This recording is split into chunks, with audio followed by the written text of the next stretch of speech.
बिस्मिल्लाहिर्रहमानिर्रहीम। अस्सलाम वालेकुम। आज की रेसिपी में हम बनाने जा रहे हैं सीख कबाब, जो कि बहुत ही इजी तरीके से बनाएंगे और बिल्कुल भी नहीं टूटेंगे। तमाम टिप और ट्रिक्स आपको दूंगी जिससे आपके सीख कबाब बिल्कुल भी नहीं टूटेंगे और खाने में बहुत ही मज़ेदार बनेंगे, जायके में बहुत ही शानदार बनेंगे। तो वीडियो शुरू करने से पहले आप लोगों से रिक्वेस्ट है, अगर आप लोग मेरे चैनल पर नए हैं तो सब्सक्राइब कर लें लाल बटन और साथ ही बेल के बटन को क्लिक कर लें, ताकि मेरे आने वाली हर नई वीडियो का नोटिफिकेशन सबसे पहले आप तक पहुंच सके। और अगर वीडियो पसंद आए तो अपनी फैमिली और फ्रेंड के साथ शेयर करें। तो रेसिपी शुरू करते हैं। बिस्मिल्लाहिर्रहमानिर्रहीम। यहाँ मैंने ले लिए हैं 4 अदद प्याज और इसे मैंने छील कर अच्छे से धो लिया है और मैं इसे कश कर लूँगी। इसका बिल्कुल मैं चूरा बना लूँगी, क्योंकि मैं प्याज का पानी अलग करूँगी तो उसके लिए कश करना लाजमी है। तो यहाँ मैंने ले लिया है कीमा मैंने ले लिया है 1 kg। तो यहाँ मैंने ले लिया है गाय का कीमा 1 kg। आप इसी तरह बकरी कीमे से भी बना सकते हैं। इसमें मैं डाल दूँगी 1 चाय का चम्मच पिसी हुई लाल मिर्च, आधा चाय का चम्मच हल्दी पाउडर और मैं इसमें शामिल कर दूँगी 1 चाय का चम्मच कश्मीरी लाल मिर्च और इसमें डाल दूँगी 2 खाने के चम्मच सूखा धनिया पाउडर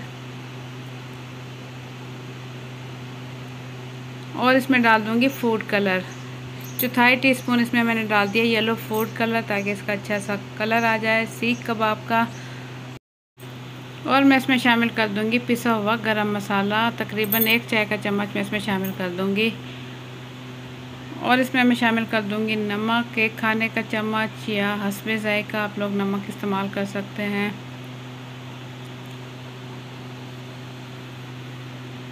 तो ये तमाम मसाले डालने के बाद अब मैं इन तमाम चीज़ों को अच्छे से मिक्स कर लूँगी और इसके साथ मैं ले लूँगी चर्बी। 1 किलो कीमा लिया है, उसके साथ मैंने ले ली है 400 ग्राम मैंने ले ली है चर्बी। गाय की चर्बी है, देखिए चर्बी है, साफ़ है बिल्कुल। और ये मैंने प्याज जो मैंने कश किया था, इसका मैंने पानी अच्छे से निचोड़ लिया है, बिल्कुल खुश कर लिया है प्याज। ये भी मैं इसके अंदर मिक्स कर लूँगी और इन तमाम चीज़ों का मैं दोबारा से कीमा बना लूँगी। तमाम चीज़ें अच्छे से मिक्स करने के बाद दोबारा से कीमा बनाऊँगी, ताकि जो इसका कीमा है वो बिल्कुल बारीक हो जाए और सीख कबाब बहुत ही शानदार बने। ये देखें, प्याज के साथ तमाम मसालों को मैं अच्छे से मिक्स कर लूँगी पहले,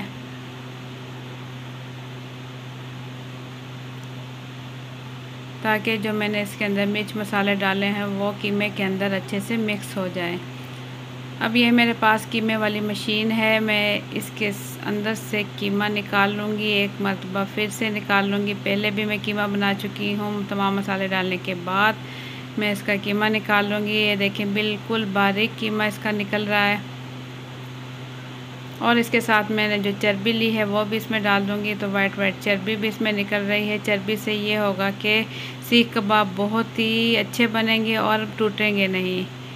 तो चर्बी का होना भी बिल्कुल लाजमी है। तमाम कीमा मैं इसी तरीके से निकाल लूँगी मशीन की मदद से, और उसके बाद मैं हाथों की मदद से हल्का हल्का सा इसे प्रेस करूँगी, इस तरीके से जैसे कि आटा गूंथते हैं। हल्का हल्का मैं इसे मिक्सिंग कर लूँगी, ताकि ये देखें बिल्कुल नरम और मुलायम कीमा हो चुका है तैयार। और मैं इसे निकाल लूँगी किसी भी बाउल में और इसे रख दूँगी आधे घंटे के लिए। मैं इसे छोड़ दूँगी और इसके बाद इसके बना लूँगी सीख कबाब।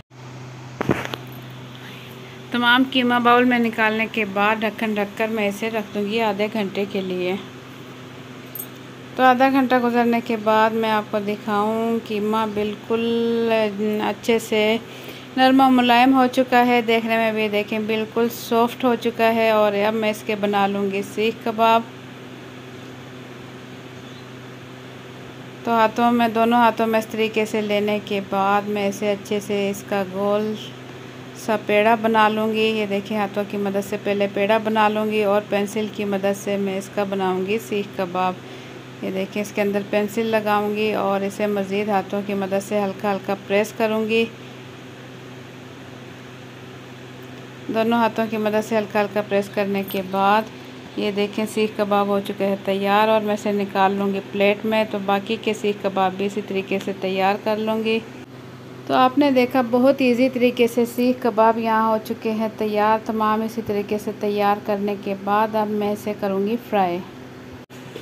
तमाम सीख कबाब तैयार करने के बाद ऑयल मैंने पहले से गरम रख दिया था। मीडियम फ्लेम पे अच्छे से गरम करने के बाद बिल्कुल लो फ्लेम रखी हुई है और लो फ्लेम पर ही मैं इसे फ्राई करूँगी ताकि कीमा जो है इसके अंदर वो अच्छे से गल भी जाए और पक भी जाए। तो बिल्कुल हल्की आंच पर फ्राई करूँगी। उस टाइम तक फ्राई किए मैंने जब तक कि ये गोल्डन होने लगे। तो यहाँ मैं आपको दिखाऊँ अच्छे से गोल्डन होने लगे हैं। जिस साइड से गोल्डन नहीं है हर साइड से मैं अच्छे से गोल्डन कर लूँगी और गोल्डन करने के बाद इसे निकाल लूँगी प्लेट में।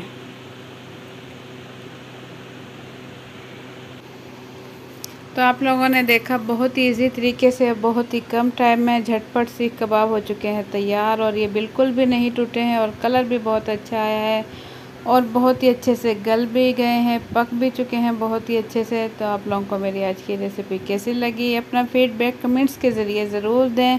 अगर आप लोगों को मेरी रेसिपी पसंद आती है तो वीडियो के नीचे दिए हुए लाइक के बटन को ज़रूर क्लिक कर दें और मेरे चैनल पर नए हैं तो सब्सक्राइब कर लें लाल बटन और साथ ही बेल के बटन को प्रेस कर लें ताकि मेरे आने वाली हर नई वीडियो का नोटिफिकेशन सबसे पहले आप तक पहुंच सके। तो इसी टाइप की अच्छी अच्छी वीडियोस देखने के लिए देखते रहें मामा आइडियाज़। इंशाल्लाह आप लोगों के लिए मैं अच्छी रेसिपीज़ लेकर आती रहूँगी। तो इसी के साथ मुझे दे इजाज़त। अल्लाह हाफिज़।